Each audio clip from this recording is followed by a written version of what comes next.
All right, good evening, everyone. Welcome to Green White Checker TV. Tonight we have the Area 51 Racing League here at Talladega. So, say if you didn't have enough Talladega action this weekend on the Xfinity Cup side and all those, I'll say got some more here this evening with the Area 51 guys. And this is our season, a regular season finale, I should say.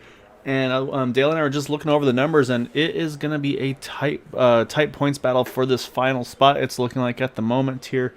Because right now in that 8th position, you see Bobby Hash sitting in that spot. However, if you go all the way back down to 16th of Bud Steele, or 14th, tied for 14th actually, I should say, of Dean Wilkinson, 182 points, 175 points, so only a 7-point difference from 8th to 15th position in the points. So, I mean, this could really go down to anybody, and I think, we've talked about Dale. It seems like just every point matters. So. This could be a pretty big swing for some driver to maybe find their way in or find their way out tonight. Yeah, I mean, when you look at the numbers, we've had 41 people start this season. You know, not everybody races every week, obviously, but of those 41 people that have ran this season, 15 of them are still in the running coming down to the last race of the regular season. So that says a lot about how competitive this league actually is. Yeah, so obviously it's the first season we've done that. So say up front though, Kevin Hash, Gabe Butler, they're feeling pretty good about where they are. They've got 5 points between the two of them. Obviously, I'm sure both will be gunning for that the overall regular season championship.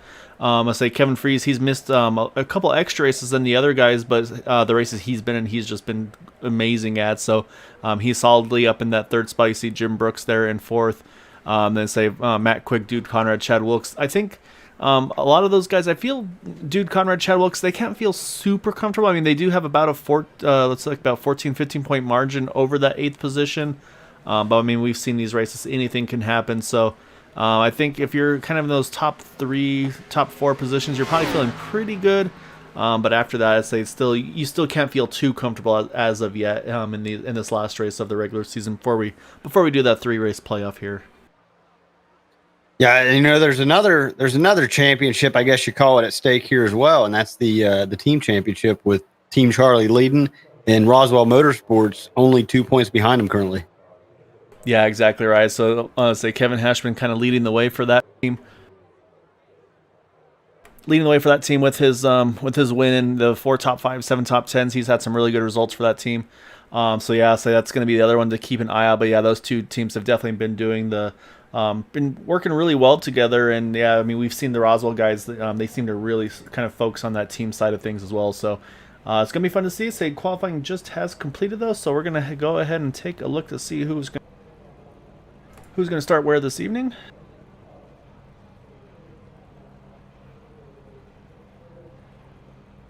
And pole position is going to go to the number 1 of Gabe Butler. Saying actually, let me pull off our standings so you can actually see our starting grid for tonight. There we go. Say Gabe Butler on pole position over Matt Quick, Raymond Rittenauer, Jimmy Crow joining us tonight. Always good to see Jimmy Jr. here with us. Then you got Dean Wilkinson in 5th, Chad Wilkes, Eric Laurie, Matt Wagner.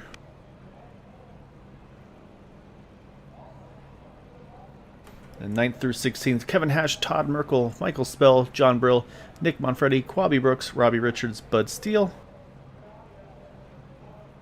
And then the remainder of the field here, you got Alberto Lopez, Craig Forsyth, and then 19th on back opted not to run a qualifying lap, including Kyle Hess, Jim Brooks, Bobby Hash, Todd Siebels, and Randy Miner. So I mean, right off the bat, Dale, it kind of shows us on the side of things for the for bonus points to say it's going to put 1 over to Gabe Butler, so that's going to be obviously close that gap by 1 point over to Kevin Hash. So I'll have to see if that comes into play as well this evening. Yeah, I'm not really surprised to see Gabe starting up front, nor Matt Quick for that matter. But Gabe's our only 2-time winner this season, so he's definitely doing what he needs to do to win a championship. However, I wonder if we're going to see some strategery again from some of these guys, because I see a lot of those guys again looks like starting from the pits this evening. I haven't seen them grid yet, and it looks like they're not going to. So I think you're going to see about 6 cars start from pit road here tonight, including our top 4 drivers, which is going to actually now promote Dean Wilkinson to the pole position here. So we saw that last week. So Gabe Butler, Matt Quick, Raymond Rittenauer, Jimmy Crow, Eric Laurie, and Kevin Hash all going to start from pit road this evening. So that's going to promote Dean Wilkinson into the front row along with that 17 of Chad Wilkes. So basically 5th and 6th going to become 1-2 here on this initial start.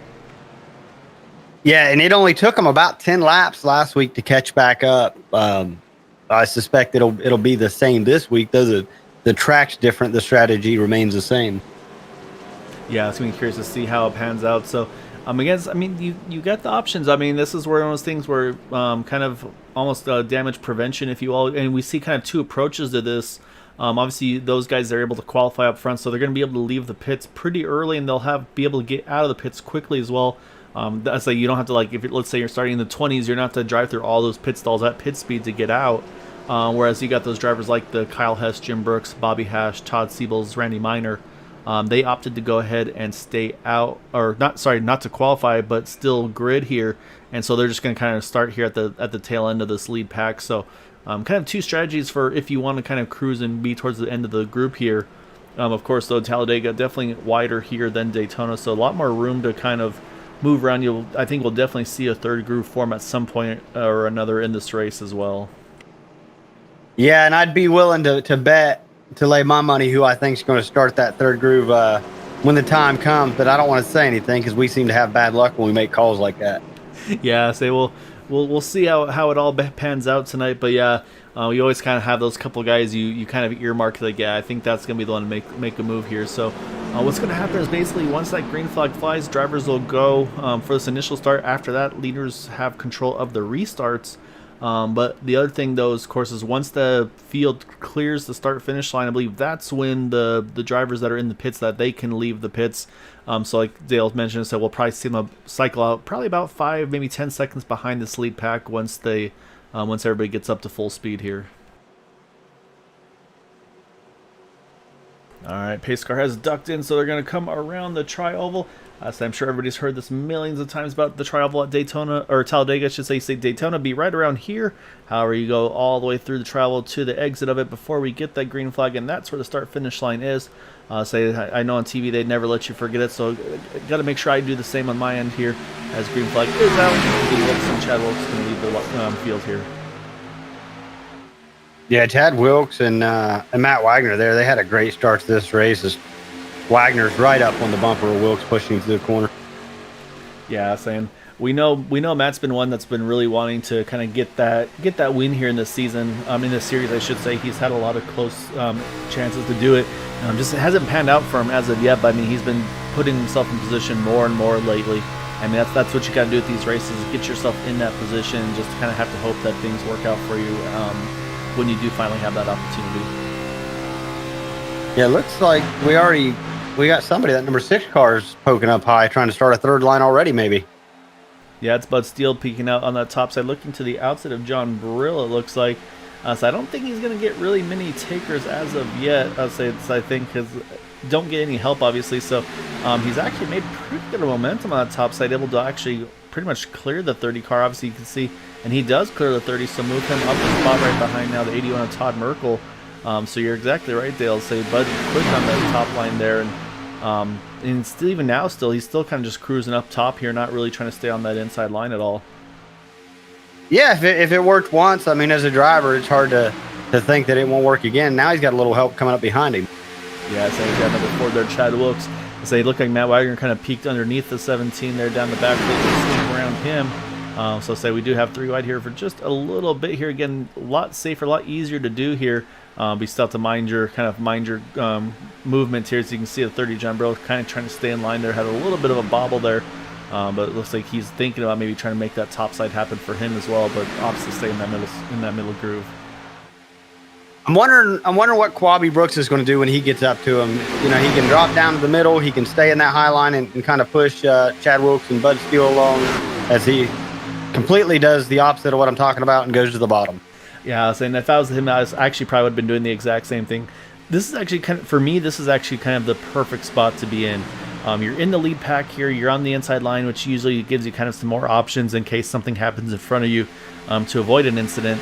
And then, of course, you're not 2x2 with anybody, so you have some room to move around just in case you have to kind of react to something. So It's good to say that's kind of the where I would be. So I don't know if maybe he's kind of got the same mindset as me at this point in the race. And there's a couple advantages to being on the bottom side, in my opinion. I can see a lot more, I feel. And one thing you know about these super speedways is that the cars go up before they come down the track. So typically when they're direct, they're going to collect in the outside wall and then slide down the banking. So hopefully in that bottom line, you can skim by underneath. Yeah, exactly right. I'd say looking at lap times right away, we talked about those guys. Actually see Dean Wilkinson. So he led a couple laps. Looks like he's dropping off to the apron here. He's got to be careful. This is a tough spot to be in because you got to try to find your way up back to the top here, back on the apron, or on the banking, I should say, as everybody now gives him some room. But that's a really risky thing to do. So I'd say maybe a little bit too. I'd say Dean was leading there, maybe just a little bit too aggressive for his taste. So he's going to roll back out of it here, which is going to promote now Matt Wagner to the point in that number 11 machine. Yeah, like you're talking about, Dean, there's a potential that the car gets very, very loose when you re-enter the track. So you saw everybody kind of go up to the second or third lane to give him plenty of room to not collect any cars with him if he did go around. Yeah, so that's usually, I said we've been in some races where we've seen situations like that too, and we'll pretty much all kind of call out like, hey, moving to the top, got one, try to merge back up and run that second, third groove just to make sure you give him a little bit of space. And I think he's going to hang on to the draft, so which wouldn't be the worst thing if he lost it, because we talked about that group. You can see him now in the background there. Leader's been running about the 50.7s. That group behind that started from the pits, they're in the 50.2s, so about a half a second quicker there. So I think it's going to be just like we talked about last time, probably about that 10 or so laps, which we'll say we're already on lap number 5 here. So it probably won't be too much longer until we see that group catch the back here. And all they need to see, all Gabe Butler, as he's leading that group, needs to see is that they're gaining time and how much time they're gaining. Then they can control, they can step back, do whatever they have to do to play into the strategy as they want it to play out. Even though they're, at the tail end of this field, they're really still kind of controlling the race. Yeah, I mean, we know that they can work their way up there and get to that point once they need to. So won't be surprised to see them get to that point at some point. Again, you can see the distance there. I mean, last time at Daytona last week, we saw him actually get to the front before the pit stop cycles even happened that first time around. So it's going to be a 3-stop race here again. Talladega about 1.6 miles or so longer than Daytona. So it's going to obviously burn a little bit more fuel just with the extra distance as well. So the question is going to be, of course, how they want to split these runs up. Does anybody maybe try to pit early in the first run, run the last 2 long? Or do they split them evenly? I say because there's a lot of strategies on how to do it, and I think one of the usually more popular options is to go ahead and basically make that last stop your shortest stop and try to make it within just 1 can of fuel to not have to plug in that second can to save a ton of time. Yeah, and I mean you've probably taken tires on your second stop already, so you wouldn't be taking tires on that last pit stop. So it's really essentially going to cut that pit stop down to about 4 or 5 seconds, you hope. Yeah, exactly right. So right now you see Michael Spells just all over the back of Matt Wagner there. Say for Michael, he's got to watch his temperatures. Obviously, that's going to be the big one, of course, making sure that water, oil temps are going to be kind of staying in line. Because they'll say once you get those up there, it's hard to get it back down, especially if you get it too hot. It's just at that point you're kind of just ticking time bomb of whether or not if it's going to pop and win. So say Michael right now pushing Matt pretty well here, but at the same time he's got to make sure he manages those temps. Yeah, especially this early on. I mean, it's super aggressive pushing when I don't feel it needs to be. I mean, you're not really running for anything at the moment. You're just trying to make it to the end of the race. Yeah, that's what we see a lot with these guys here is they we see sometimes we'll see a lot of aggression kind of early on, but then lately as the season progresses, we've got a couple seasons under the belt with this league as well. A lot of drivers have kind of realized like, hey, there's no point going full send at this point in the race because we know we got to get to that third pit stop and be in contention by the end of it to really have the chance to get there to the win. So I think that's what you see right now. A lot of these guys just kind of in ride mode here, just again trying to save fuel, kind of use strategy here to help themselves out as well. Save because I mean, if you can save, let's say maybe a gallon or something like that over the course of this fuel run, like we talked about, I mean that could save you just that one little setting on fuel. Maybe run that little bit less fuel, shorten the pits, that last pit stop just a little bit, maybe cycle you out to the front when it matters the most. Yeah, not saving fuel right now. The 20 of Alberto Lopez up high getting pushed by the 86 of Kyle Hess. And we saw this out of Alberto last week, was very aggressive on the top line. was able to run up front, but he's come from 17th, and now he's going to probably be in third when he gets to the line. Yeah, Kyle Hess staying right locked on with him. So these two definitely working well together. You see Craig Forsyth, he's jumped to the top. Hasn't got to them yet, but I think the momentum might be able to carry him out there as well. But yeah, right now it's Alberto Lopez. We've talked about him a lot in these last couple of races, always having seem to be having always the speed, just not having the luck and the kind of just the brakes not going his way really. So right now things definitely looking strong for him. Like you said, working that top side and getting a ton of help from that 86 car, pretty much just propelling him down the back here. Looking at that second group back here, really not bringing the heat like they did last week. I was trying to think of a great way to word that, but yeah, they're kind of just lagging back there a little bit, still within grasp, but not being as aggressive catching the field as they were last week. Yeah, say lap times actually last time I was a little bit flipped there, where actually the lead pack was quicker than the second group here. Jimmy Crow now leading that first group in that UPS car. We'll see what his lap time is this time, 50.322. So this time they picked it up about 3/10 over the lead pack. So last time they were a couple tenths off. This time they actually gained a couple tenths back. So you're right though, Dale. Doesn't seem like they're catching as quickly as they have in previous times. So it's one of those things. I don't think it's anything different that they're doing. You just wonder if these lead pack guys, if they kind of adjusted, they've learned, and they're starting to kind of be able to kind of turn that wick up a little bit. And I think it really starts up front there with Michael Spell being able to push Matt Wagner as well as he has been. Because really with those lead couple cars doing it, that's going to really set the pace for everybody else behind them. Yeah, and like we talked about a minute ago, Michael Spell's just super aggressive, pushing Matt Wagner, and then you have Top Merkel in that yellow 81 machine right behind them, and everybody's just nose to tail. It's a real tight pack. For the most part, what they have to worry about though is this top line up here coming up and maybe stealing some of that momentum. Yeah, exactly right. So that's where you have to be careful about how aggressive you need to be. Michael's doing a great job though. He's staying pretty locked on to Matt. Again, you don't see too much side to side plays. Now you see the 12 car, and yeah, so you see the move there. Matt jump into the top. I wonder if that was Michael probably getting hot, probably letting Matt know, like, hey, my temps are jumping up. So just a little bit of kind of teamwork camaraderie with them, as actually Matt's going to jump all the way to the top side here. So I think he's going to let these guys go on by. I think he got some laps under his belt that he felt happy about. So he's going to kind of roll to the back of this group here and I think just try to settle in and log some laps now. Yeah, I kind of thought maybe he's going to roll back here behind John Brill, and then maybe try to make it up to Craig Forsyth, as we know they're friends and competitors in the Indy Series, and they race on these plate tracks very well together. Yeah, it definitely is a potential there. That one change that's really done that's really propelled Alberto Lopez. He's got a big momentum shift on that top group. And I was about to say, I think he's cleared. He didn't. Kyle Hess cleared, which was that we talked about before. A lot of times you try to bring your pusher with you if you can, but you can see the momentum just wasn't there for the both of them. So Alberto was able to jump to the bottom once he cleared. So he's going to take over the point here. As I say, we're about to start lap number 14. I think all the shuffling around up front, this has been exactly what that second group has been looking for. Because now if you look at this gap behind, I mean, now it's actually the 89 of Matt Quick. He's the one leading this second group. But they're now within, I believe, just about a second and a half, 2 seconds. So I think we're going to see, I think we're going to start seeing lap times pick up very quickly from this second group as they start to grab that draft off at the tail end of the lead pack. Yeah, as soon as Quick can get up there and get a little breath of Dean Wilkinson in that 55, it's really going to propel them forward. Last week it was pretty much single file, and they were able to just march around the outside. This week there's 4 cars up there running pretty consistent on the top side. Yeah, you can see Matt's. I mean, he's there. He's definitely within reach of that draft of Dean Wilkinson. But you're right, though. Now you got Kyle Hess, though, leading that top side up front. But again, though, I mean, we're at Talladega now, not Daytona. So, I mean, should they choose to, they've got that third line that they can hop up to if they want to.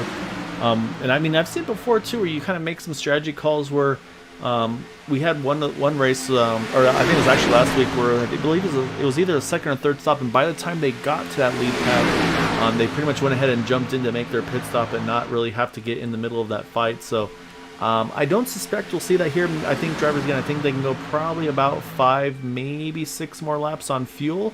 But yeah, I just feel like I think this is going to be that one to run long and then see what their mileage looks like after that. Yeah, if the field can go 6 more laps, I'm going to say that Matt Quick can go about 7 or 8 more. It usually does seem that way. We'll definitely have to be keeping an eye on what his fuel mileage is looking like. It seems like he kind of changes things up week by week if he's going to go fuel mileage, if he's going to go just kind of full speed. I believe Kyle Hess, I think he just led that last lap with that nice push from Craig Forsyth in 27. And yeah, I mean, you look at the gap and everything at this point, Mac, they're there. The question now is, do they try to keep closing that gap? Or are they going to start maybe just rolling back a little bit, try to roll the throttle out, save some more fuel again? Now that they've closed that gap back up to where they're in this lead pack again. So, but right now, say Kyle Hessigan getting great runs off that middle groove here. Not quite enough to clear Alberto there for the points. But yeah, right now these guys doing very well in this middle groove here with Craig Forsyth pushing that second line. Yeah, and Alberto Lopez, I mean, he's hungry. I mean, he wants to win. Obviously, he's up here leading. But that's probably the second hungriest driver in this field today. Yeah, definitely some drivers that I think feel like they have something to prove for sure tonight. So it'll be fun to see if they can kind of keep themselves in contention, in position once it kind of comes down to crunch time. So again, long ways to go here, only on 17.75, so still 59 to go. Scheduled 59, of course, because as always with the two the Thursday and Sunday series with the stock cars, we do have the potential of those 3 green-white checkered finishes, which obviously will definitely throw a wrench into a lot of drivers' plans should we run into it. But we'll have to kind of, again, still a long ways to go until we get to that point. So right now, though, those top 2 holding pretty steady here, 2 by 2. Yeah, and I really don't enjoy leading these races this early on, just because that you got Alberto Lopez and Kyle Hess up there running door to door. I mean, it's 2 by 5 now, it looks like, and the potential there is that thing can go bad real quick on accident, just with all the pushing and moving around that's going on. Yeah, exactly right. And I say the other thing for me that I think is kind of maybe not as mentioned is, I think the hardest part is going to be the pit stops, and not even just getting hitting the pits for the entry, but hitting your pit stalls. Like right now, I'm looking at the lead packs right now, and so Kyle Hess, he started in 19th position, Alberto Lopez 17th, Craig Forsyth 18th. So those 3 have pit stalls right next to one another, and so if they all by chance pit on that same lap, not only do they have to get into the pits well and cleanly with each other, then they have to figure out, okay, who am I driving around, make sure I don't run into them entering my pits, and make sure I don't kind of lose my pit entry, just trying to kind of navigate around those guys that are pit by me. So that's a whole nother thing these guys are gonna have to kind of be on their toes about, because that's definitely something these drivers will have to be aware about. Yeah, looking again back here at Matt Quick, I think they've kind of settled in for these pit stops. They're not really making a big run. We definitely saw that they have the ability to, but I think they've settled in and are going to pit from where they are. Yeah, I think you're right. I think they dropped the anchor a little bit here. Again, just try to keep that gap just in case anything in front of them happens.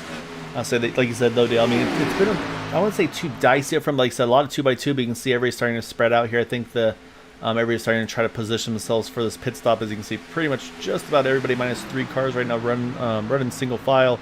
You've got Craig Forsyth with John Brill, Quabi Brooks on the top groove right now. As you saw, Kyle Hess able to jump to the inside now in front of Alberto Lopez. So that's going to be kind of the next part of things here, is to start kind of finding a way to cycle back into that lead pack. And then we saw a couple of those guys who were up front early drop onto the back. Chad Wilkes, one of those in the 17 car. Right now, second to the last in this main pack here. So I wonder if Chad, that same thing, maybe just drop to the back, save some fuel in that 17 car. Yeah, I think you're right. You know, the same thing with Dean in that 55. We saw him lead some laps, drop to the back, and he's not really drafting right up onto Chad Wilkes. He's just kind of staying off of him a couple cars, able to modulate his throttle. He's got cars behind him, so if he does fall too far back, he can just hook up with them. I really think he's in one of the best spots for fuel save.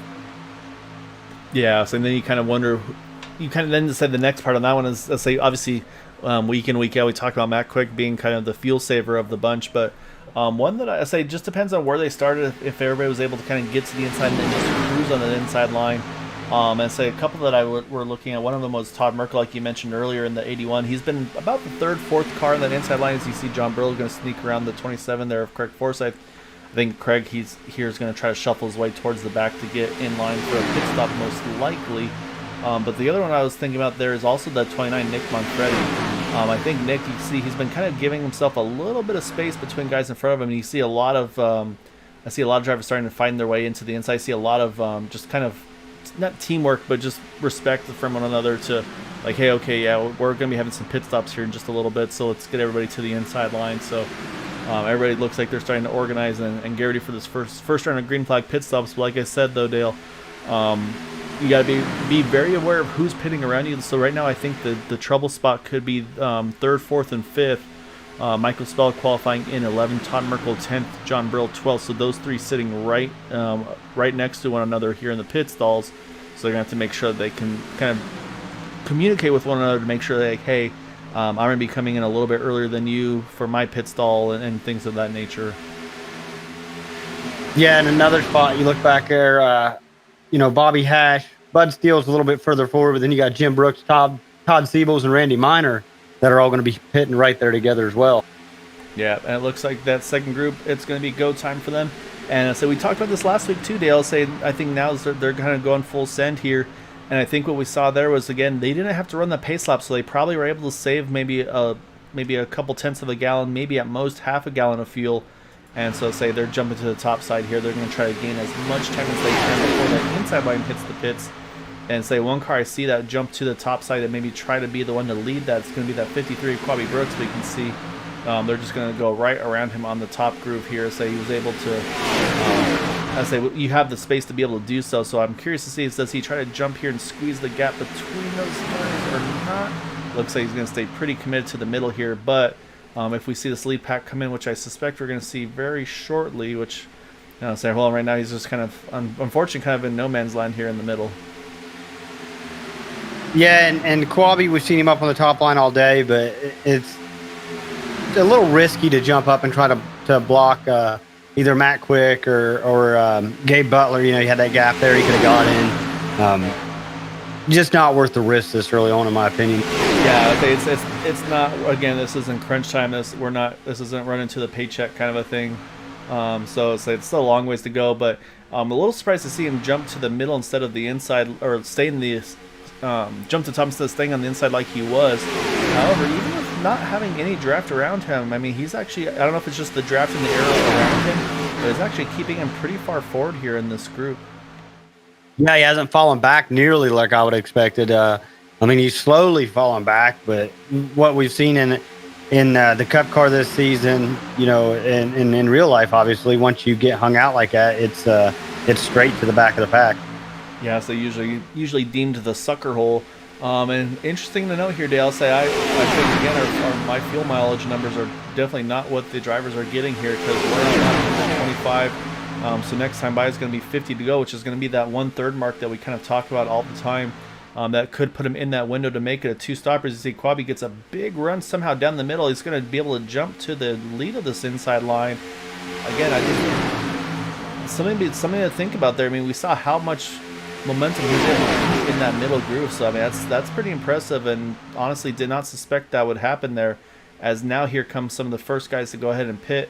It's going to leave Quabi in a little bit of a spot here now, not having any drafting right behind him. But I think some drivers are going to be definitely taking over that middle line there. Yeah, I'm not really sure what happened. I don't understand the physics behind it, but I also don't think it was what Quabi expected to happen, if we're being honest. But it worked out very well for him. Yeah, so it's kind of cycles him now in about the 5th position here, right behind now the 87 Raymond Rittenauer. So kind of split up that top group. I saw Eric Laurie try to squeeze in front of Todd Merkel. Wasn't any room to do so. And I think now these guys are kind of in between a rock and a hard place. You can see I think they're having to roll out of it here. So I think we're going to see a very busy pit road this time around. Just judging by the way everybody's trying to shuffle down to the inside line. Those drivers that did pit there were Kyle Hess, Alberto Lopez, Michael Spell, and John Brill. They're leaving the pits now. And now here comes that second group. And actually, you saw, yeah, it's a pretty big group here coming in. Looks like as a whole, everybody's going to be able to get through cleanly. But again, though, say just a couple guys able to go that one extra lap here, now being led by Eric Laurie, Chad Wilkes. And then you got the Jimmy Crow in 39, Quabi Brooks, and Nick Manfredi. So looks like about 11 drivers here are able to stretch us one extra lap. Yeah, and they were able to organize rather quickly, as we saw, basically half the field jump out of line. So they're still going to be able to maintain decent pace, but they are going to have to come probably this time. Yeah, I think pits will definitely be this time for these guys. But again, I mean, I think this is going to put us in that two-stop window at this point, just from everything we're seeing here. So I think we're going to see, I think, the rest of the field. I don't see anybody being able to run one extra lap. So you can see everybody's trying to stagger out. Looks like a lot of spacing, a lot of give and take. Quabi squeezes close to the 17.071. Looks like they're going to be all right. Now it's all about that fight to get into your pit stalls, and you can see there Quabi had to roll out of it just a little bit to avoid the 39 car of Jimmy Crow Jr. So say now we're going to see them. Oh, Quabi got turned. Oh, you're right. Yep, 53 is around in the pits. That's not going to bring out a yellow, but he's going to have to try to loop this thing back around. However, I don't know if he's got any fuel left in that car, so right now he's just sitting in the pits there. So we'll jump back here to our lead pack after the pit stop cycle. We'll go back and try to take a look once things settle back in here. But yeah, I think right now it looks like Quabi got the worst of that one on that pit stall entry, just like we talked about, unfortunately.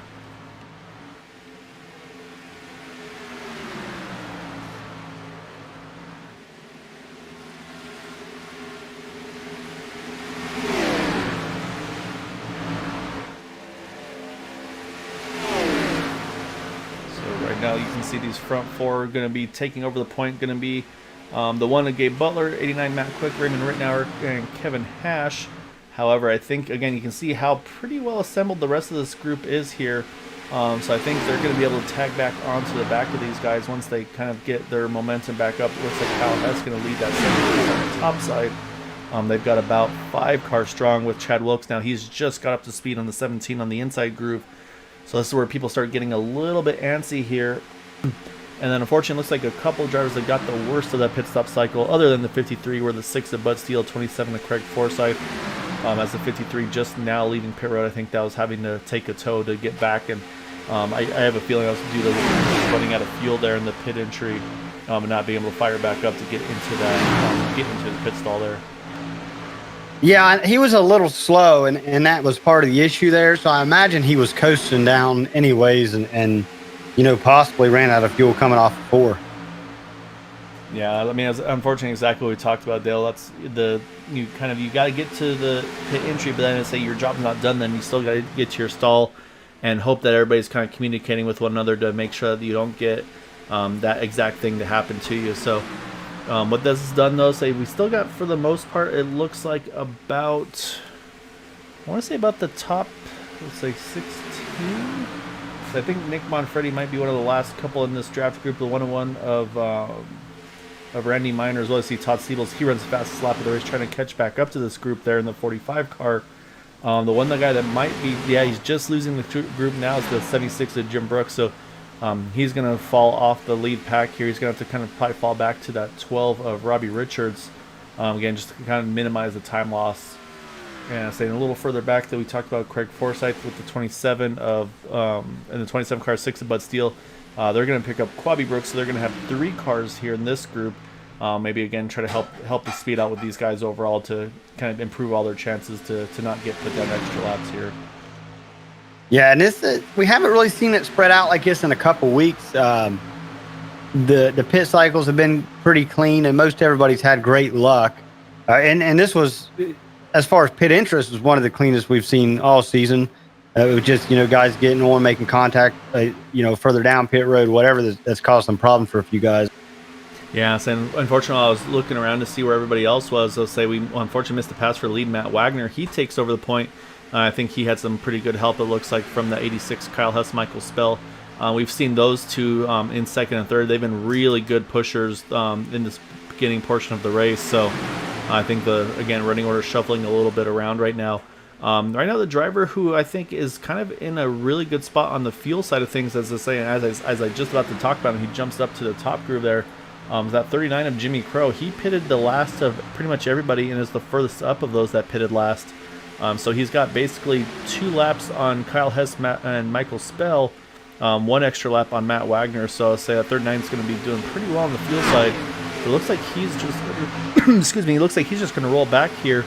I think he wants to get back with that group that he was running with earlier with the 1 and the 89 and company. So again, looks like a bit of some mixed strategy, and actually with that rolling out of it too, it's brought Jim Brooks right back into the mix here too. So whatever that was, wherever it's kind of rolling out the back a little bit, really saves that 76 car's chance as well here.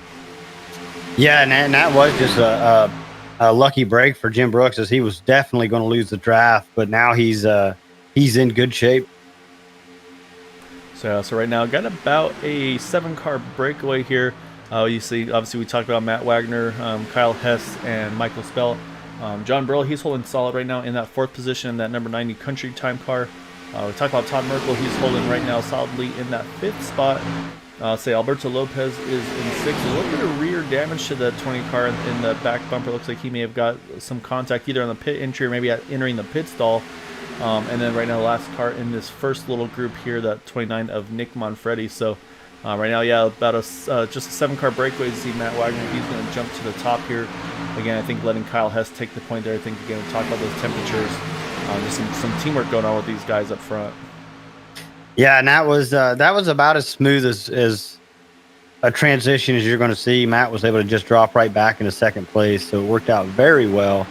But this front 7 cars hasn't been the most well organized we've seen on the track, and that has allowed Gabe Butler, Matt Quick, Raymond Rittenauer, Kevin Hash, I'm sorry, the usual suspects, as you call them, to catch back up.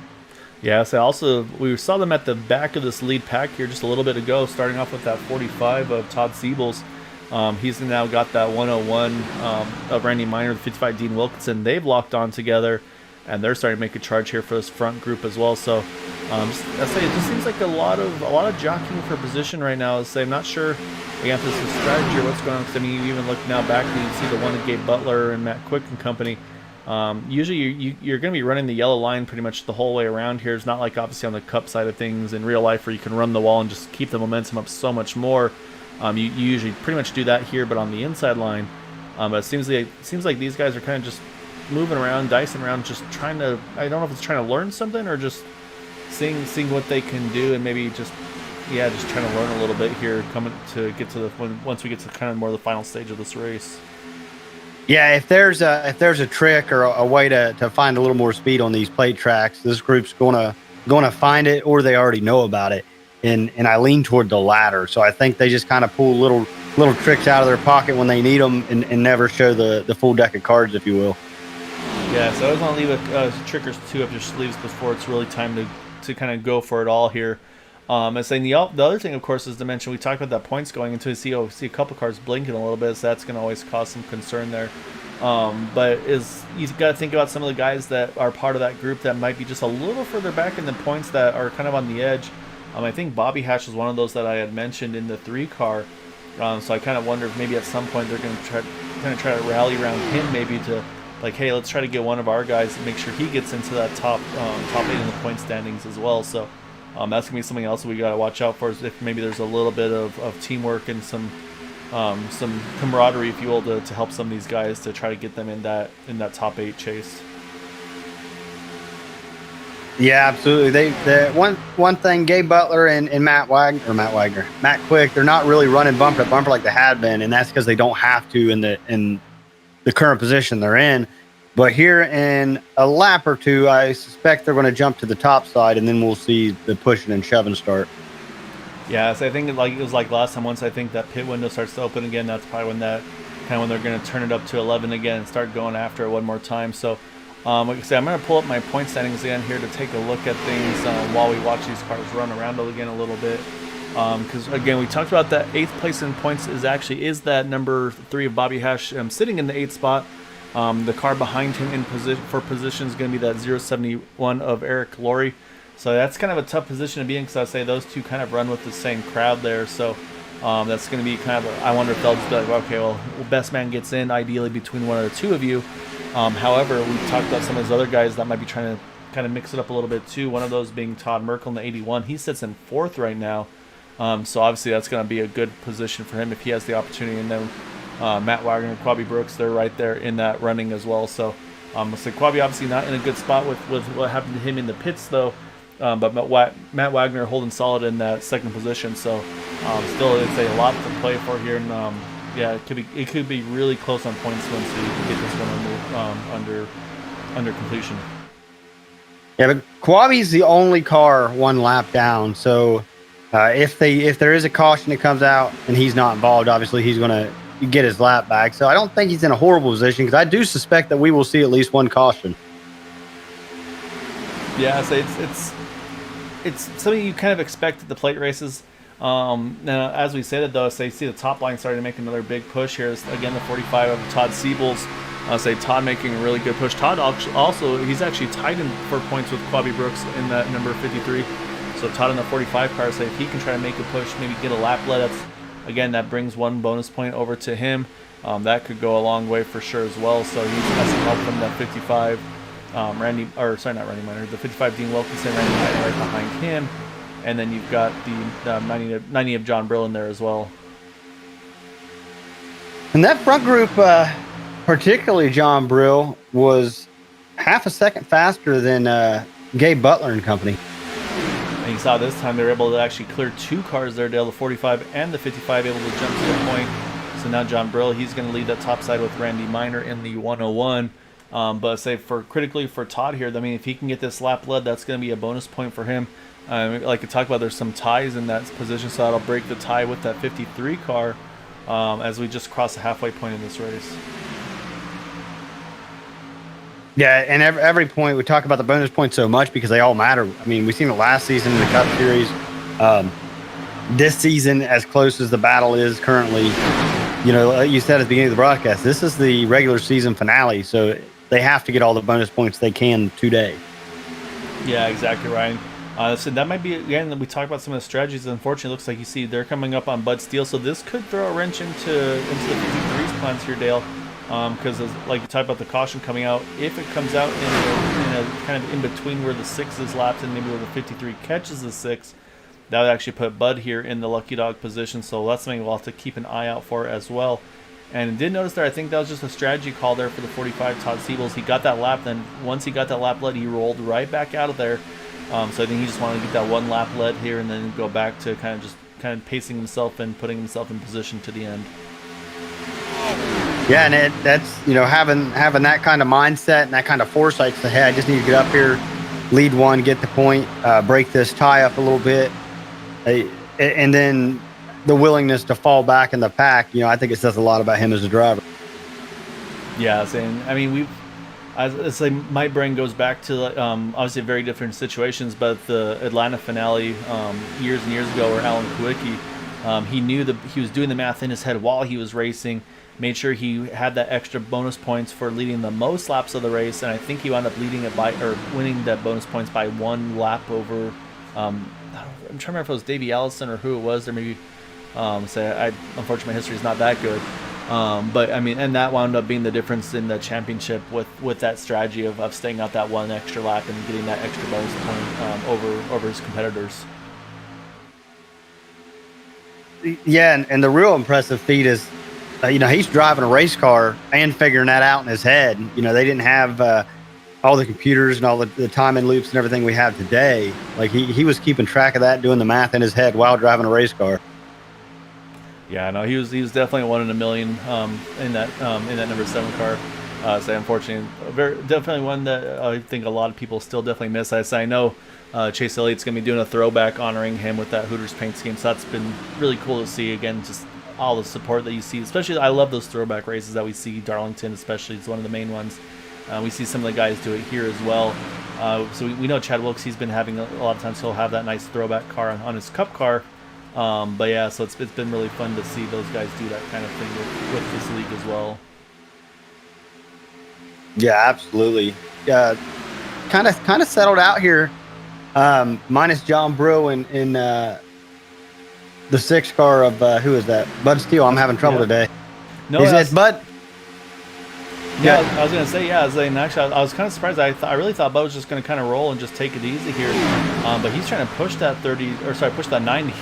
The old habits die hard on the paint schemes. Push that 90 to the front. I wonder if he's trying to put himself at the tail end of the lead lap, but you see now he's actually kind of jumping to the top of that 30 car. So I think this right here going 3 wide like they are, and not having anybody behind them, this is going to fall. These guys are going to fall a fair bit back, and unfortunately lose all the momentum they had. But what's going to be coming up here in about, let's say we're at 32 to go here at the press line, so we got probably about 7 more laps. Is going to be that magic window to be able to make it to the end. I think that's why we see this right now, Dale. I think a lot of these guys just trying to bide their time and make sure that they're not running themselves out of fuel, knowing that a lot of the competition might be in that window to be able to make it to the end on one more stop here. Yeah, and I mean, we're in a little better position fuel mileage wise than we've been at other races, but it's still definitely something everybody's keeping track of. Yeah, of course, this is all banking on it going to the scheduled distance of lap 75. Like I said, if we'd see any potential of a green light checker finish, I mean, that's going to throw a giant wrench into plans here. So yeah, right now, again, I think for me, the drivers that are in a really good spot here, to me, kind of lead off with that 45 of Todd Siebels, and in front of him, Nick Manfredi in the 29 car. Those two pitted the latest, and they're the first up in this lead pack.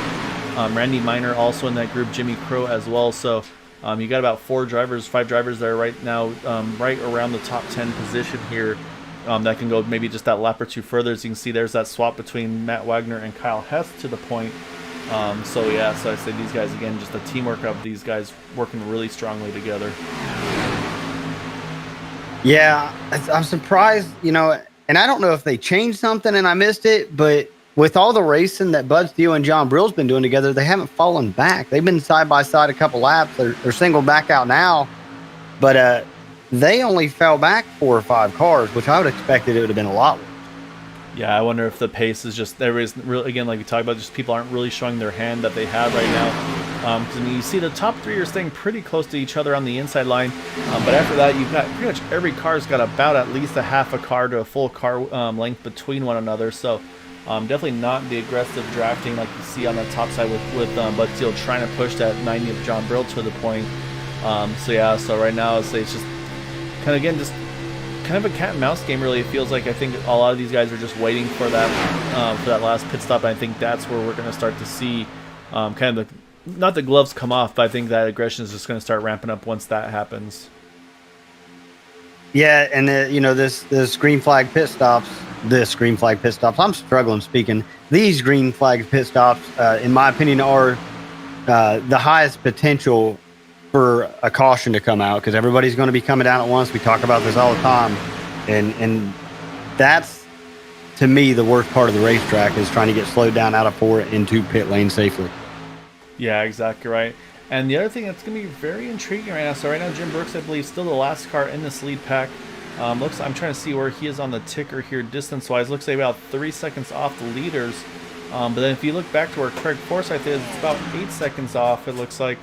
So Craig has in the 27 car, I say they're way off the group still, but you can see they're definitely drafting tightly with one another, and the last handful of laps, they've been about 2-3 tenths of a second quicker than the leaders with just the 3 of them.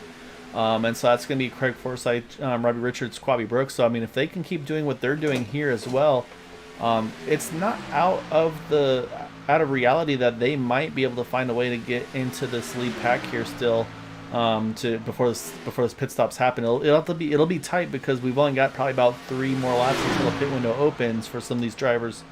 But I mean, again, the last time by, these guys still running the quickest laps of the group here. Yeah, and that's impressive for 3 cars. I mean, you don't really see that too often. Yeah, I think they're just going full send here. I think these guys all kind of going full fuel save, but I think that group there is just doing everything they can to close that gap back down. As I say, you talked about the side-by-side. Now you see John Brill, Bud Steele. They go side-by-side one more time here. I think this time Bud's going to lead the top group here. We'll see if John tries to go ahead and lock on with him and push. But right now, say we're going to be coming around here, lap number 49, so 27 to go, Dale. And so say that pit window probably will be opening very shortly. But I think all these drivers are going to try to run it pretty much as far as they can on fuel, just to have that little bit of buffer in case of a green-white checkered attempt. That way they don't have to kind of top off during that caution if it does wind up coming out tonight. Yeah, Bud Steele's up here trying to get his lap back the hard way. And one of the most impressive passes I've seen all race is he went around John Brill on the outside. He just timed the run perfect and was able to clear him. Yeah, I mean, so we talked about the team stuff. I mean, Roswell, the Roswell team, Quabi Brooks, Bud Steele, they're both on that same team, I believe, with Matt Wagner as well. So it's actually really to the benefit of Bud Steele. If he could get around that 11 car of Matt Wagner, that would obviously put him on the tail end of the lead lap. And then, like we talked about, should caution come out, then it would actually put him in the lead lap just due to him being on the tail end before the pit stop cycle happened. And it also would put Quabi as that first car one lap down, so you'd almost get two of your team guys on the lead lap in just one swoop.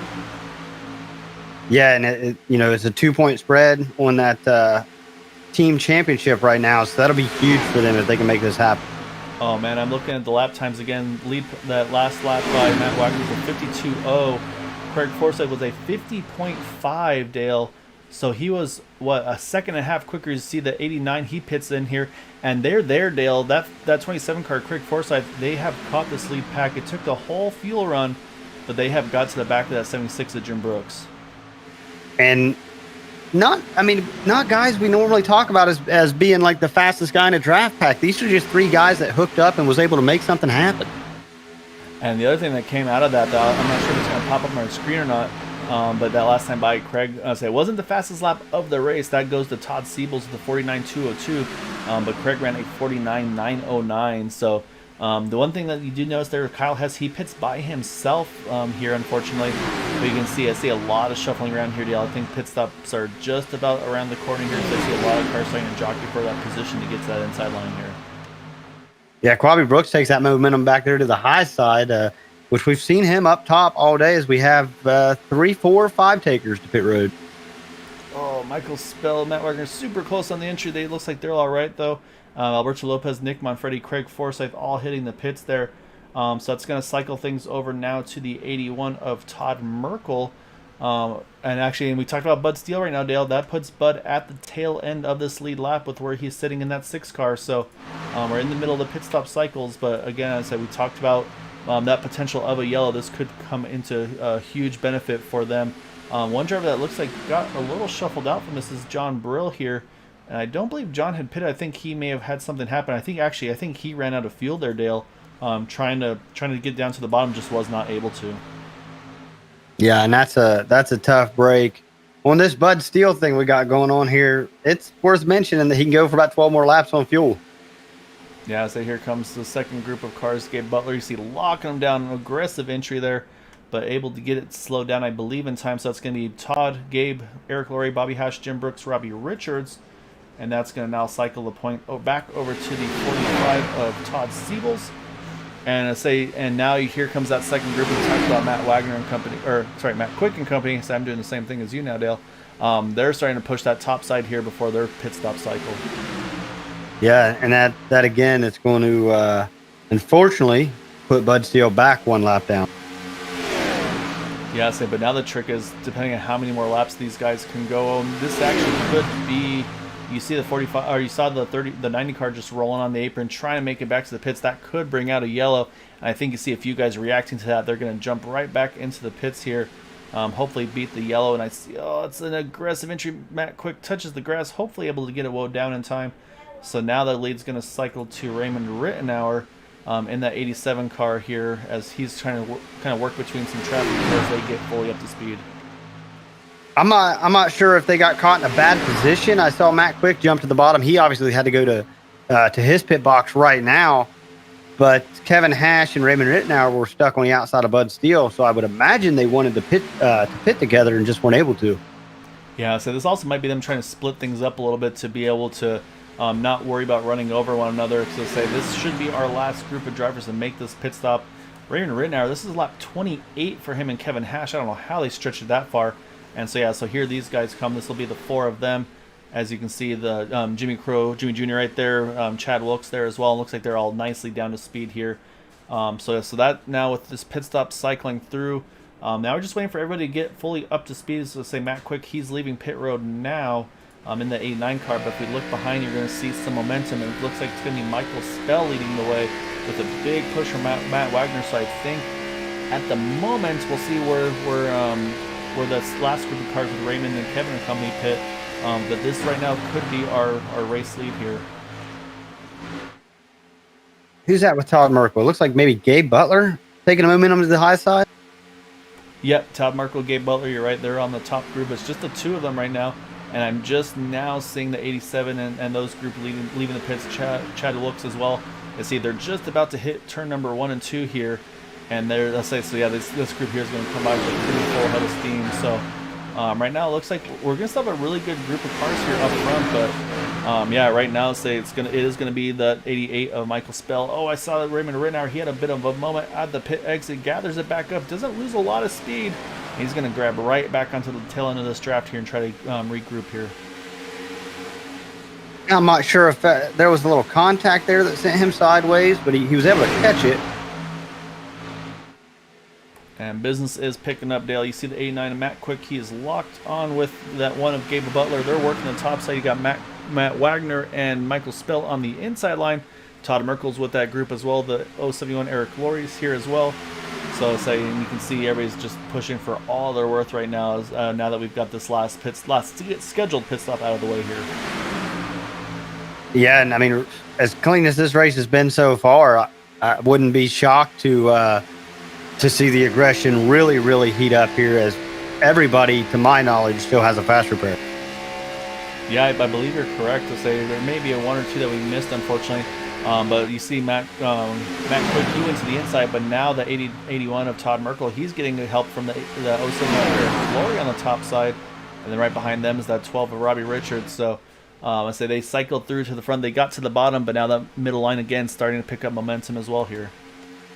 Yeah, it wasn't too many laps ago. I was looking at Robbie Richard and worried that he was going to go a lap down, but he is definitely recovered well. Well, I'd say Robbie was in that group with Quabi and Craig there that just caught that lead pack at the very end there. And then Robbie is able to jump in, get a great pit stop, obviously, and then get right back out here and right in contention here. So he's done a really good job with this, with working hard to get back up into the mix here. So I'd say right now what Robbie's having to deal with those, again, unfortunately, some connection issues for the Eric Laurie, it looks like. I say, unfortunately, it looks like Kevin Hash, he may have had a bit of a hiccup here on his pit stop. I noticed he had to come back in. May have been a stop and hold. I'm not 100% sure there. But what that's done, though, is you saw those when he jumped up to pick up that 03, and that's really weakened that outside line now. Yeah, I don't think Eric Laurie was going to make any other move than what he made, though. I think they probably communicated that coming around. Then he's not going to let his friend hang out to dry. In fact, I would not be surprised to see Kevin Hash push to the front to get his lap back that way. Yeah, it's very possible. Yeah, Eric Laurie could lock on with that 03 and try to push their way back to the front. So, and say right now we've got kind of two packs right now. Chad Wilkes in the 12th spot. He's kind of the last car in this lead pack. But then you see Jim Brooks. He's got a handful of cars with him all the way back to, I believe that is Jimmy Crow at least. In the 39 car, but unfortunately for Raymond Rittenauer, we talked about that little bit of an issue he had that did cost him the draft, unfortunately, on his pit exit. So now the question is going to be, I say, you still got plenty of time here, Dale. Still 18 to go, 17 at the line. So the question is going to be, I think, at what point do you start feeling like you got to make your moves to make these kind of moves to try to get the win here tonight? As you see, Todd Merkel, he's going to get some big push from the 20 of Alberto Lopez. I just don't know when's going to be the right call to make that big push to the front here. You know, just knowing what we know, and we get a different perspective of this than these drivers do, obviously. If I'm Todd Merkel, I'm going to be very patient, and I don't necessarily want to get up front right now. I want to keep Eric Laurie and Chad Wilkes behind me, and I want to keep Matt Quick and Gabe Butler next to me. So when the time comes and we're coming down that last lap, we can take a big push, you know, get down in front of them and drive away with this thing.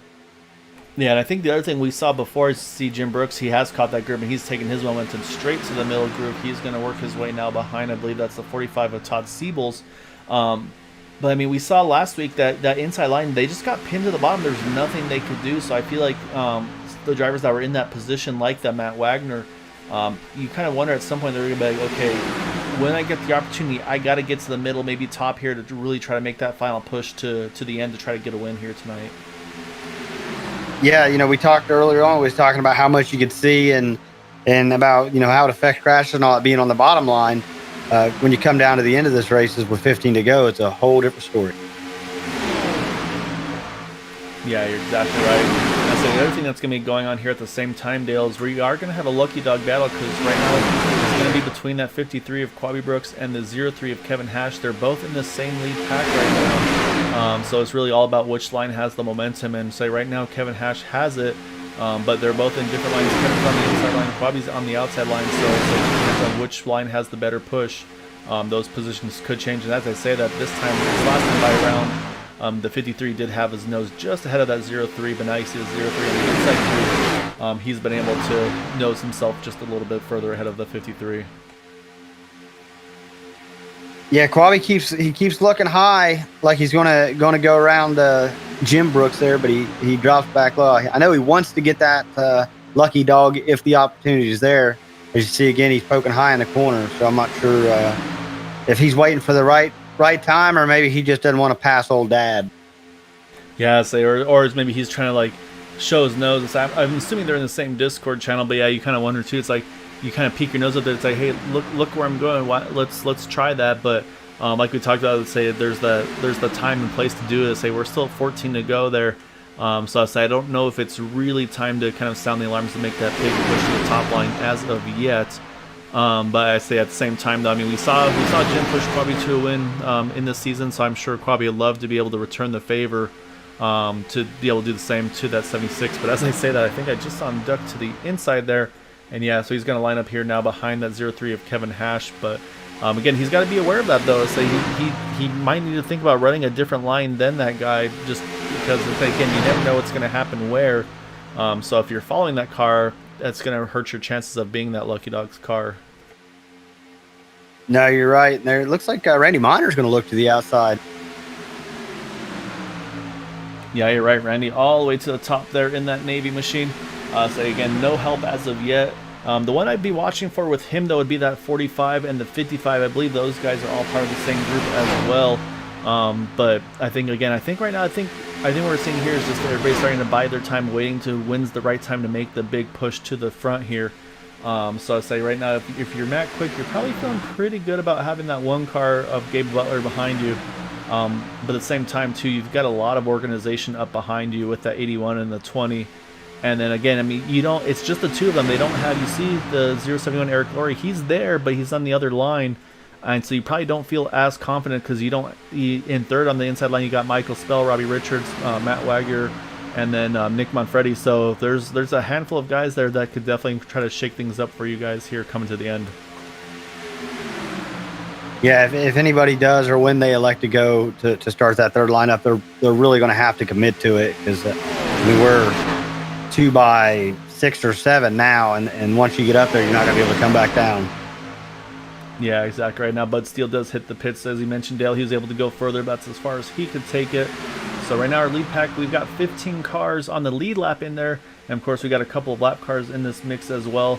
As they try to fight to get their lap back should a caution come out. But say right now, everybody's running pretty well here, 2 by 2. Say next time by going to be 11 to go, almost into that 10 to go window.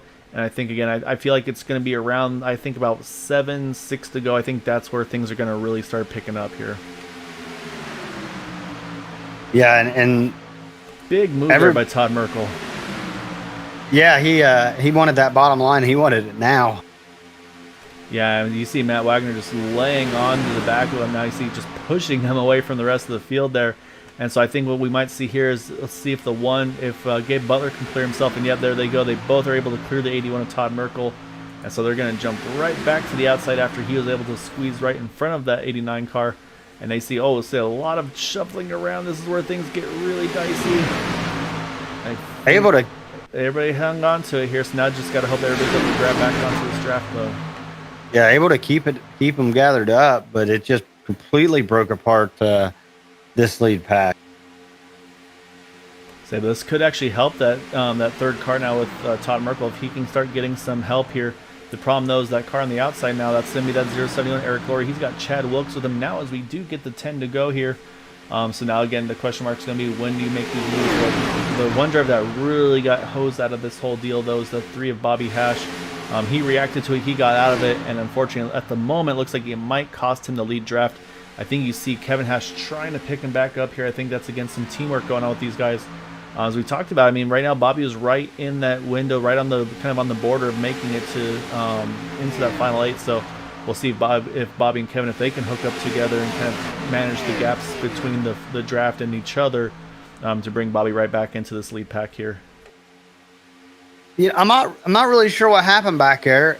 I saw, Michael Spell hit the apron, and everybody checked up. I don't know if there was a checkup in front of him or if somebody, got a little too much of a bump draft and it set them off. But good on everybody being able to gather back up. And now we got Eric Laurie. We haven't really talked about him a whole bunch today up here leading. Yeah, Eric Laurie got a great push from Chad Wilkes there, so he's able to push Eric now to the front.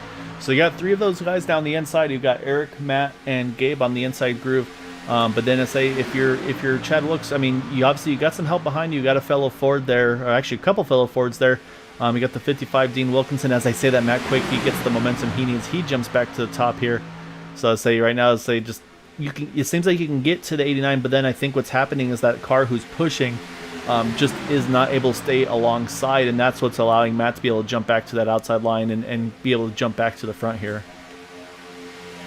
Yeah, Gabe Butler was really pushing Eric Laurie down the front stretch. That was rather impressive. Yeah, I mean, it's about getting down to that crunch time like we talked about. So right now we got 8 to go here again. And do need to mention that 3 of Bobby Hash is back in here. Kevin Hash did a great job working with him to be able to help him have a chance to be able to still be in that top 8 after tonight's race. But you see Matt Quick I don't know how he was able to fit there in front of the 071 Eric Laurie. But he's going to get back to the point now. So Chad Wilkes now in that 3rd spot on the outside.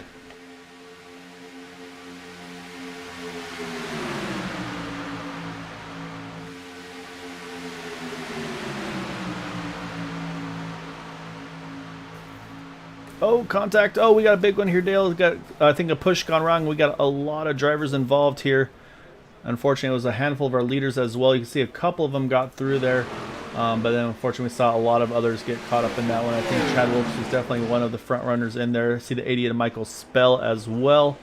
I think also the 45 of Dean Wilkinson caught up in this one. Or sorry, the 45 of Todd Siebels. Quabby Brooks caught up in it as well in the 53 car. So fortunately, a handful of drivers getting caught up in this one with 7 to go. They're at the line.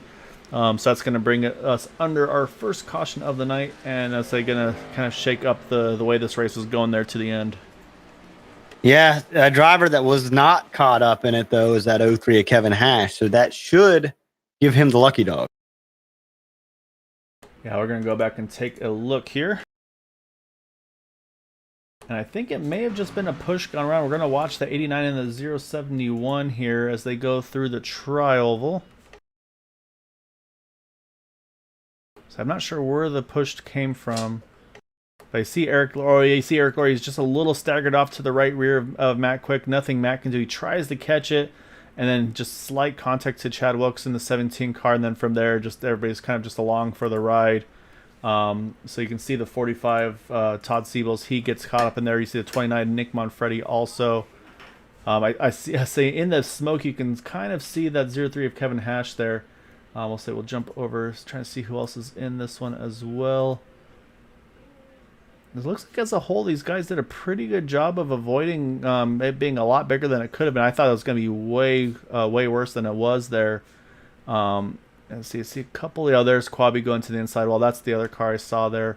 Actually, he made some other contact with. Oh, that was with Todd Siebel. Okay.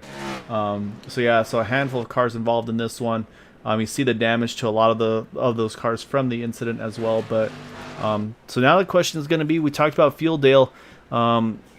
This is going to be basically if you don't pit this time, you're not going to be able to pit the next time around. So do you use a faster pair? Do you top off? What do you do here? I think Matt Quick, a little bit of damage, I think, so he's had to decide to jump in and take a pit stop. So he has some right rear damage to his machine from that contact. And so others jumping in here are going to be Alberto Lopez, Nick Monfretti, Michael Spell, Chad Wilkes, Kyle Hess, Jimmy Crow, and Raymond Rittenauer. And so the car we got to watch, though, is that 03 of Kevin Hash. Let's see. Yep, there he goes. And like you said, Dale, he is able to keep it clean. He's going to get back out on the lead lap here. Yeah, a couple laps ago, you talked about how Kevin Hash had to to check up to avoid everybody hitting the apron, and it shuffled him behind Quabi Brooks. Well, as the cards fell, it was the best thing that could have possibly happened to him. You're exactly right. I mean, he dropped back. I'll say he kind of fell off a little bit. His brother Bobby Hash, he fell off a little bit too. I think it looked like he rolled out to pick up Bobby as well. And like you said, Dale, I mean, it worked out. He was able to be far enough away to react to it and stay out of trouble there. So we got about 10 cars that stayed out on this yellow 11th on back, went ahead and pitted there. Some might be related to fuel, some might be a faster pair as well. So it's going to get interesting here. I say we got a pretty mixed field here now. The two obviously to watch are going to be the 1 and the 071. If Eric Laurie, if Gabe Butler, if those two can get hooked up to one another. But then you got a couple of teammates a little bit spread apart as well with Dean Wilkinson and Randy Minor. And of course, you always have to kind of look at the manufacturer side as well. You see, you have a good group of Fords here as well. So it could get pretty interesting here. And now the question, of course, is this is going to be just outside of the green-white checkered window. But do we see anybody here kind of use that momentum? And is there enough time for that third line to form here on this after this restart starts? I really think there's just enough time, and I really think we'll see it. Yeah, and I think now we probably can name names because some of the guys that we would expect to see to do it are a little bit further back. And so say I'm gonna name names. I think we're gonna see if they can get lined up with one another. I should say. I'll be watching Matt Quick. I think him, Chad Wilkes, Jimmy Jr., Raymond Rittenauer. If those guys can find a way to get kind of hooked up to one another, I think those are gonna be the guys that are gonna make this outside line happen here. Yeah, and they're very confident in their ability as a group to do that. So that's who I'm going with. They got one shot really, not including green-white checkers, but in regulation race, they got one shot to do this. So I think that they're going to, try to link up as quick as they can and then march by on the outside. Yeah, exactly right. As we do get the 1 to go here. So that's going to put us 4 to go. We're going to restart with 3 to go. So like we said, just outside the green-white checkered window, kind of a green-white checker, if you will, but still under the regulations here. However, if a caution comes out before that white flag flies, then we will be doing some green-white checkers, and you can see, I think some drivers are already getting ready for it there. Gabe Butler, he's running that apron, trying to save fuel in that number 1 machine just in the off chance you need it. However, if the white flag comes out, if there's an incident, at that point on, they're going to have to go ahead and just race this one out. So it could be pretty interesting here. And we got some hungry drivers, Dale. I mean, other than really up front in that top 5, top 10 or so, I think the only winners really right now are the one of Gabe Butler, the 76 of Jim Brooks. But other than that, in that top 10, I don't think we have any Superspeedway winners. So we could get a first-time winner this season in this race here. Yeah, and like I say, so far this season, Gabe Butler is the only person who's won twice. Every other winner has only won one race. We've had a couple first-time winners. Quabi Brooks getting pushed by his dad, Jim Brooks. Obviously, Jim won a race as well. But what I just noticed, I just kind of peeked over to look and see who's chatting with each other and who isn't. There's a large group here on the bottom lane that's in cahoots, it looks like. Yeah, so it's going to make it that much tougher, I think, for the outside line to form. It just depends on how well they work. We got Chad Cole in the chat. He's going to be keeping an eye on the Sly Dog in the 76 there. So I'll say we obviously a little bit of bias. I always try to keep an eye on him as well as see how he's going to be able to do. But it's going to be all to play for here on this restart. Again, this is still regulation, so we still do have the potential of the 3 green-white checkered attempts. But now Dean Wilkinson, he has control of the start, Dale. He can go ahead and get going whenever he chooses. However, these plate races, it's a kind of a risky gamble to do because you don't want to get too big of leads. So right now, looks like he's going to be waiting a little bit longer. And I think he's going to wait for that green flag to fly. Now he drops the hammer, and we are back underway here. 3 to go at Talladega. Yeah, and Gabe Butler, as always, gets a great restart behind him. You see Todd Merkel quick to the inside there. What's he going to do, though, Dale? Watch the one and the 071. They're going to try to link up here, I think, on the top side. Yeah, as I said, I think we're going to see Gabe Butler jump back up top, and then Eric Laurie's going to try to push him out front. So we got a lot of Fords lined up on the inside line. You got the 55, the 81, the 76 right there as well. So it's all to play for here. As again, everybody's going to start getting aggressive here. You see Matt Quick already in that third group there. Oh, we got contact already there. The aggressive drafting, unfortunately, bit a few drivers right off the bat there. I think Alberto Lopez was one of them. And somehow, Dale, we stay green. The 20 and the 12 involved in that one. So we're going to jump back up to the lead here because somehow we stayed green through all of that. And yeah, and while we're trying to check what happened, the 1 and the 071, they find their way to the front here. Yeah, it's kind of got Dean Wilkinson in a tough spot. You know, he's led a few laps here. Does he jump up high and try to drag Randy Minor? Actually, him and Todd Merkel could clear Randy at this point. Yeah, I think at some point, if you're at 55, you got to jump to the top, time your run, make sure you have the help with you. I feel like Todd is going to go with you if he does, if he jumps out. And saying the problem is we've seen before that inside line, sometimes you get pinned down there. You see Todd Merkel, he's going to waste no time. He's going to jump to the top. As I say, we'll see if he's able to get the help. But right now, that 101 just is not close enough as of yet. Yeah, and I think if Dean Wilkinson would have jumped up top, they would have been in really good shape. But now Jim Brooks has been able to close the distance on the 55. So if he does go up high, Jim's going to be right there on Eric Laurie's bumper. Yeah, the problem for Jim is Michael Spall not close enough. We do get the white flag, so this will be it. So we're going to be racing to the checkered here. So right now, Eric Laurie, contact in the back there. Well, we got trouble in the back, but we stay under green here. Right now, it's still Gabe Butler, Eric Laurie, Dean Wilkinson on the inside group. Jim Brooks, he jumps to the middle. He's got Michael Spell with him. Now, if they can stay locked on, can they make enough of a run here on that middle group? But right now, that inside line is holding very strong here. We ain't talked much about this top line, but leading it, Matt Quick, exactly who you said. Just sadly, he doesn't have the help as we have more contact. Oh, yeah, Michael Spell washed up, got into Matt. Those guys go around. So now you see Matt Wagner. He's going to try to jump to the middle line. He's going to pick up Jim Brooks. That's going to pin Dean Wilkinson to the inside line. So right now, things looking good if you're Gabe Butler here coming to the line. But now he jumps low. Eric Laurie, he jumps to the inside. Matt Wagner to the outside. I think Eric Laurie may have just snuck ahead of him at the line. We'll go back and look. And from what it looks like, it's going to be Eric Laurie, Gabe Butler, Dean Wilkinson, Matt Wagner fourth. Craig Forsyth finds a way to get back home into the top five. Jim Brooks in sixth position. And then you got Todd Merkel, Randy Minor, Bobby Hash, and Nick Monfretti rounding out our top 10. That was a big move by Jim Brooks there at the end, jumping in that middle lane. Yeah, we're going to jump back and we're going to take a look at that whole last lap there because, yeah, there's a lot happening there. So what we're going to do here is we'll go back one more lap.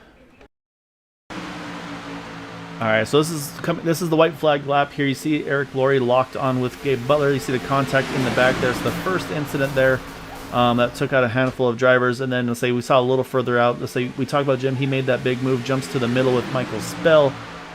He's got Todd Merkel there with him as well. But unfortunately, I think Michael got a little bit high in 3 and 4. That washed up into Matt Quick. And so let's say that's where that second incident happened, which you'll see right there. Yeah, this 88 washing up just a little bit here. So then as the run to the finish here, though, we're going to look from the back of Gabe Butler here. We'll slow things down once it kicks off here. You see Matt Wagner, he's jumped to the outside already. And then you see, I don't know if Gabe was maybe expecting of Eric to go high there.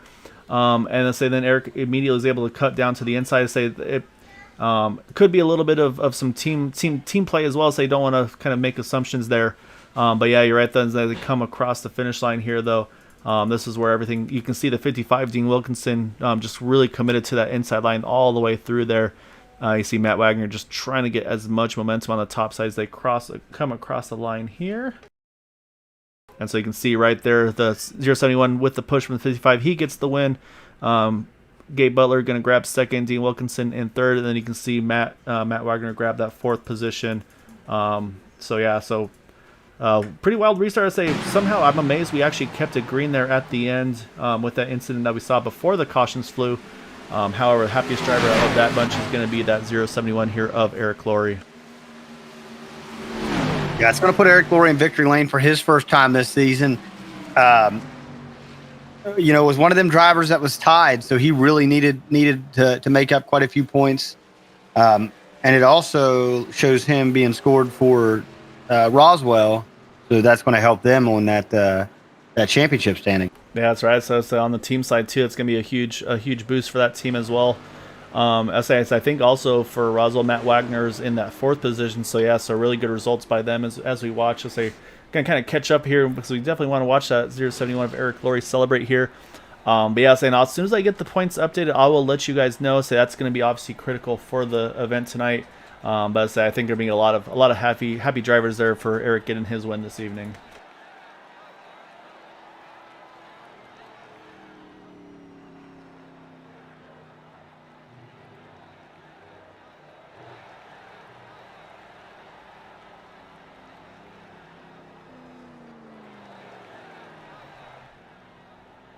As we watch him here come past the start finish line hit.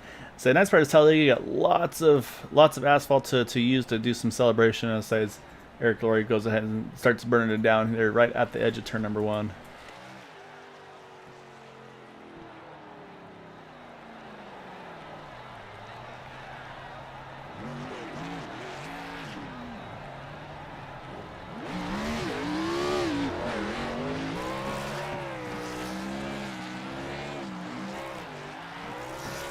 Alright, so while we watch him celebrate, we're going to start pulling down our top 3 finishers. And we're going to kick things off with the 55 of Dean Wilkinson, hopefully. I'm going to hunt around and see if I can find him here.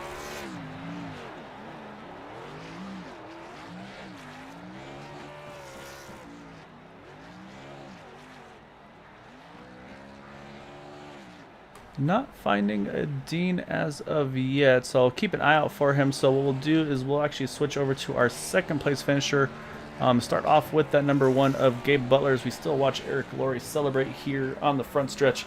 Like I said, I think that's a very enjoyed one. So he's been with this group for a long time, and he's been in position so many times. Dale just hasn't had the luck and been able to be in that right spot at the right time at the end of these ones, and was able to do so tonight with that help from his teammate of that one car.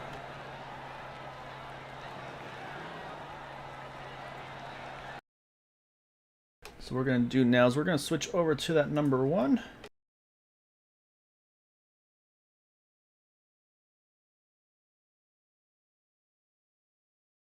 Alright, so let's go ahead and pull in our second place finisher, apologies, Gabe Butler in that number 1 machine. We saw that restart. We saw as soon as you were able to get to that top side, get right behind, or get right in front of, I should say, Eric. We kind of figured you guys were going to be a tough group to contend with, and once you got to that point, got to the inside again, and I mean, you guys just able to control the pace. I mean, you two did a great job locking on to one another to protect that outside, because it seemed like the outside line actually had some pretty good momentum tonight. So once you got to the point, were you at all concerned about being kind of pinned to the inside, or you felt like with you two working together, you guys were in a pretty good spot there? I felt like we were in a good spot. Eric was right on the edge of making the chase, so he really needed to win, and Ray was too at the beginning of the race, but unfortunately Ray had some really bad luck. So I was trying to get Eric to win there. That's why I pulled up and kind of blocked that run on the outside, and hopefully give him enough room to get underneath me. And Dean ended up pushing him to the win there, so it worked out real good. Yeah, and something, I mean, we've talked about that too, just the unselfishness of you guys week in and week out. I say obviously you're in a really good spot going into tonight. I want to say probably with your result tonight, that'll probably lock you as being the regular season champion. Because obviously Kevin Hash didn't have the night he was looking for either.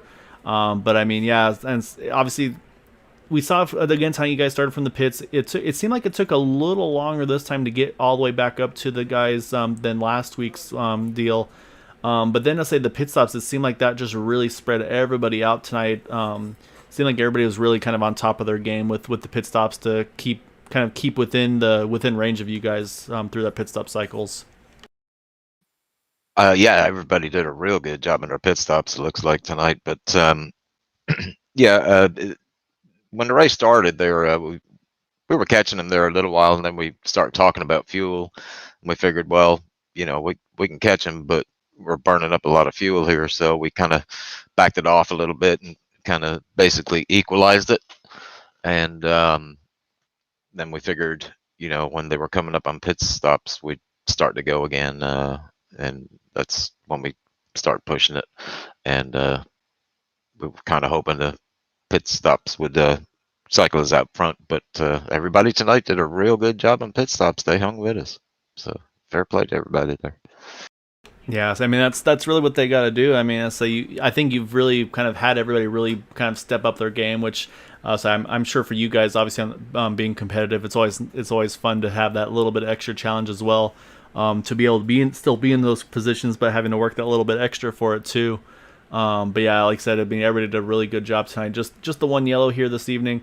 But yeah, I mean, just a great race. I was saying, obviously now kind of going into some uncharted territory with the first playoff of the league here.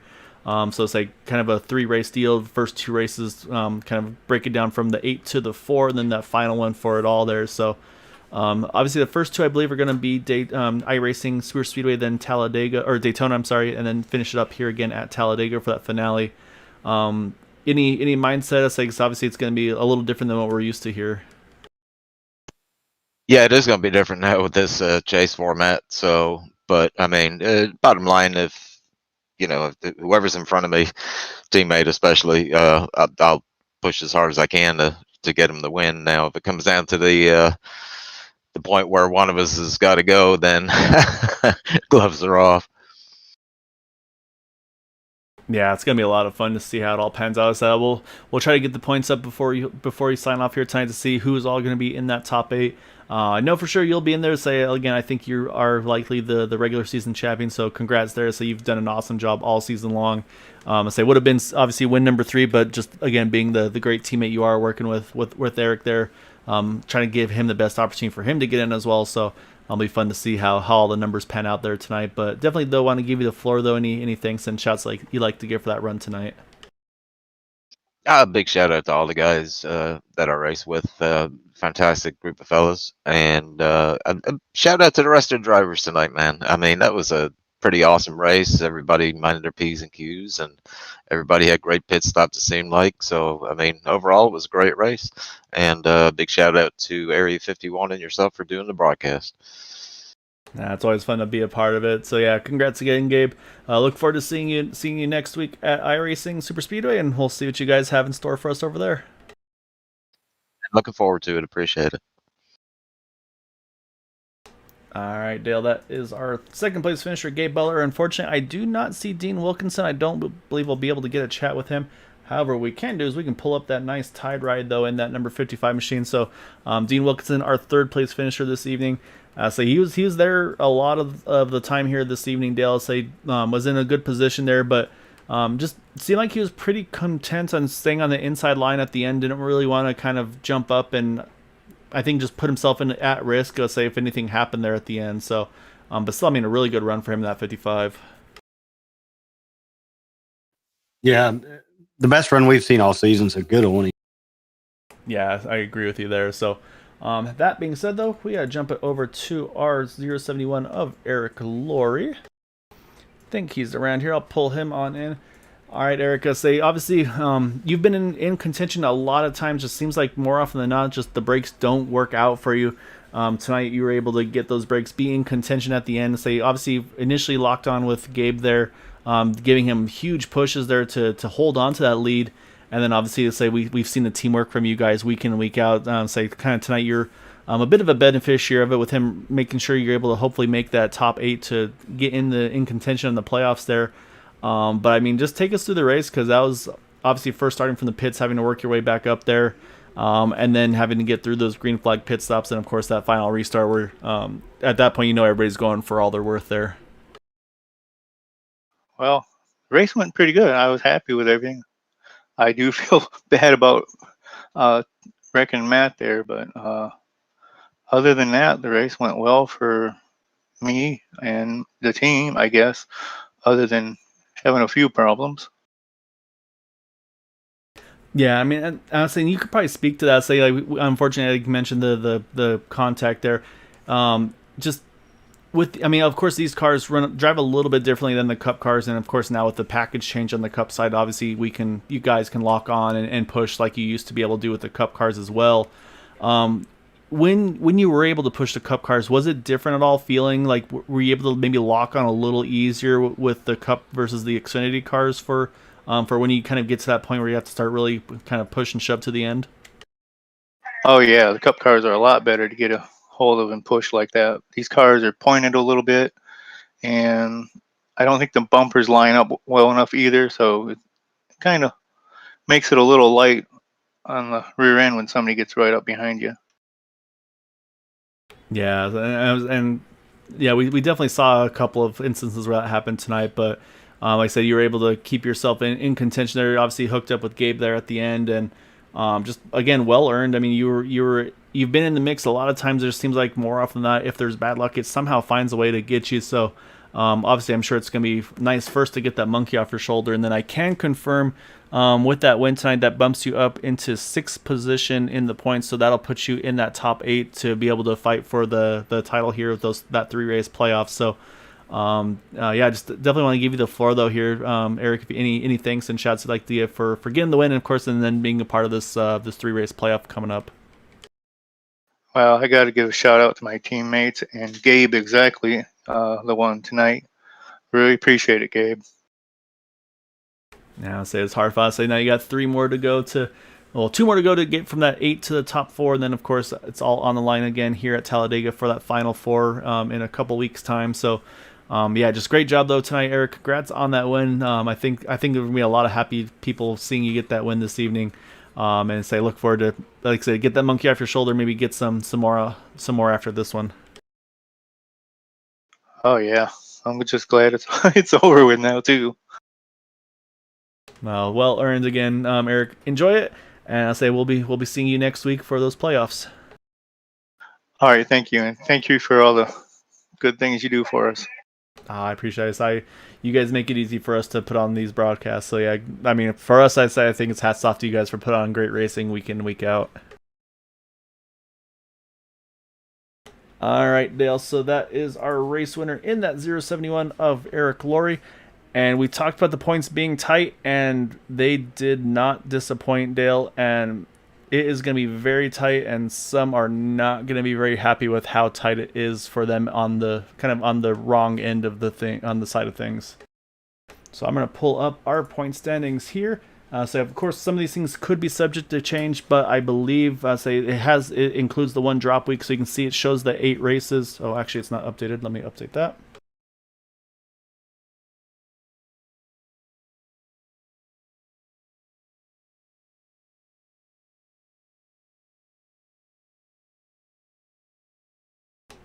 How do I make this update? Technical difficulties here, so I'll just have to do it manually.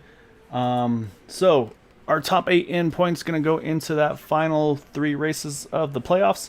Overall season champion is the number 1 of Gabe Butler. He was able to beat Kevin Hash by 6 points for that spot. Jim Brooks in the 3rd position, Matt Quick in 4th. Kevin Freeze, even with missing a couple races, he still finds his way into the top 5. Chad Wilkes is going to hold on to that 6th position in points. Eric Laurie, with his win, will be in the 7th position. And then in 8th position, Dale. And in that spot by 1 point with 215 points is going to be the 81 of Todd Merkel.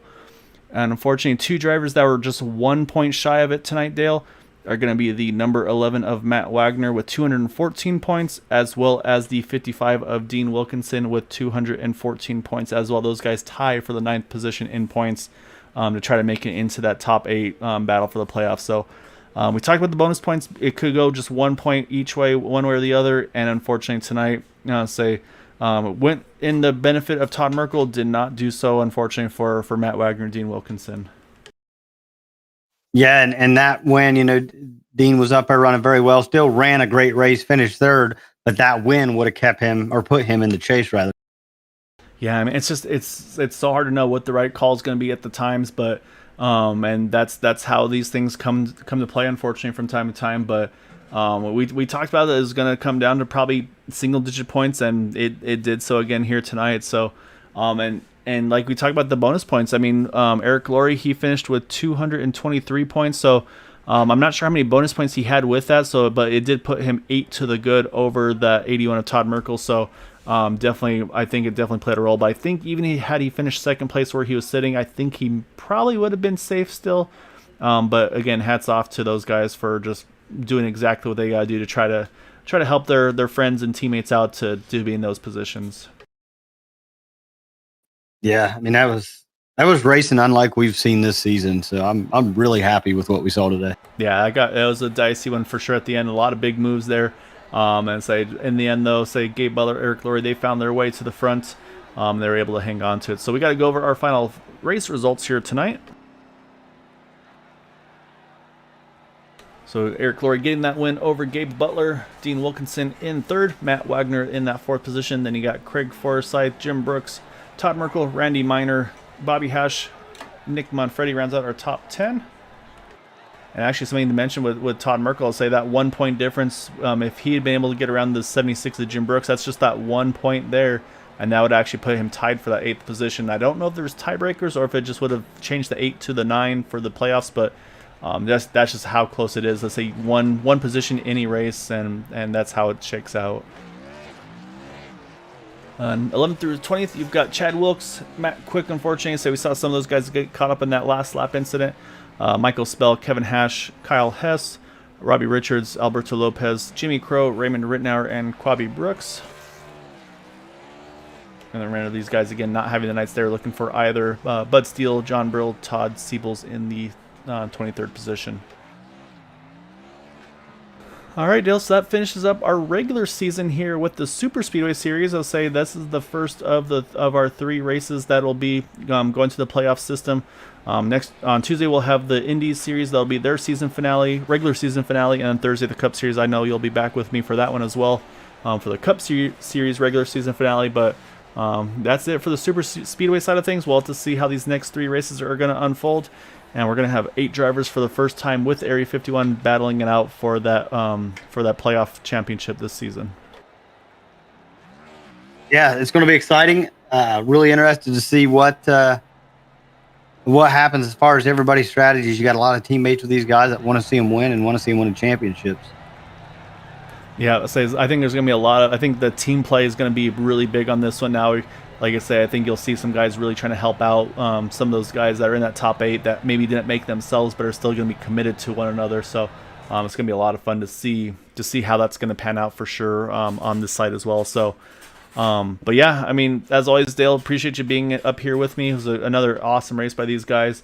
And yeah, I mean, congrats to our top 3, Eric Laurie, Gabe Butler, Dean Wilkinson, and of course, congrats to all the drivers. Just the 1 yellow tonight, 75 laps here at Talladega. Just great job by everybody. It's a really well run race. I say a lot of aggression, but able to keep it clean. So I got a little dicey at the end, but I mean that's last lap at Talladega. You're going to be seeing that no matter where you're at. So hope you all enjoyed it. We'll be back again on Tuesday. I'll be there with Steve Gottschalk for the Indy Series. Like I said, our regular season finale will be over there. And yeah, so say Sunday evening, kind of back to reality for everybody on Monday. Hope you guys had an enjoyable weekend. And look forward to catching you all again on Tuesday. So until then, hope you all have a wonderful evening. As always, if you can, try to stay home, stay safe, wash your hands, and until Tuesday, have a good night.